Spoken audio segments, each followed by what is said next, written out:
my dear teachers and my dear students and my dear friends. First, I want to wish all my teachers happy Teachers Day. Please accept my happy Teachers Day on this day. I want to tell you about the importance of Guru. Guru means teacher. गुरु सिर्फ एक शब्द नहीं है. गुरु एक ऐसा शब्द और ऐसा व्यक्ति है जो किसी भी धूल से बनी मिट्टी में भी जान डाल देता है. धूल से बनी मिट्टी में जान डाल देता है. उसे जीवित करके उसमें जान डालकर उसे आसमान की ऊंचाई तक पहुंचा देता है. उदाहरण के लिए मैं कर्ण का उदाहरण लेता हूँ.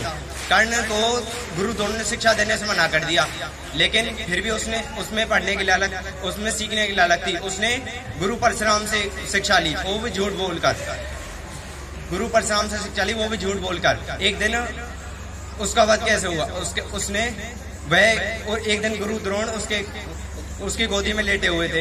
एक बिच्छू आया, उसको काटने लगा. क्योंकि वह क्षत्रिय था. क्षत्रिय में इतनी ताकत होती है कि वह अगर कोई शरीर का अंग कट भी जाए तो भी कुछ चूं भी नहीं करता. इसलिए वो चुप रहा. और जब उसके रक्त की धार बहने लगी और उसके मुंह पे और गुरु द्रोण के मुंह पे आके लगी, तो गुरु द्रोण कहने लगे, तुम कोई साधारण मनुष्य नहीं हो सकते, तुम एक क्षत्रिय हो.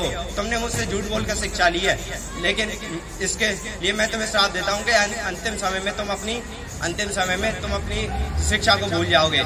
इसी कारण वह युद्ध में जब उसका रथ का पहिया कुरुक्षेत्र के मैदान में फंस गया, तो फिर वह अपनी विद्या को भूल गया और धनुष को छोड़कर रथ को निकालने के लिए चला गया. फिर अर्जुन ने निहत्या कर्ण पर वार किया. नहीं तो कर्ण को इतनी अच्छी शिक्षा मिली थी कि उसको दुनिया में कोई नहीं हरा सकता था.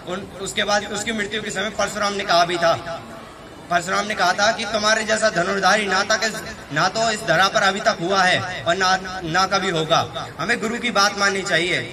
गुरु की बात मानने में कोई हानि नहीं होती, कहीं भी कोई भी हानि नहीं होती. मैं इसके ऊपर एक छोटी सी कहानी सुनाना चाहता हूँ, कृपया ध्यानपूर्वक सुनें.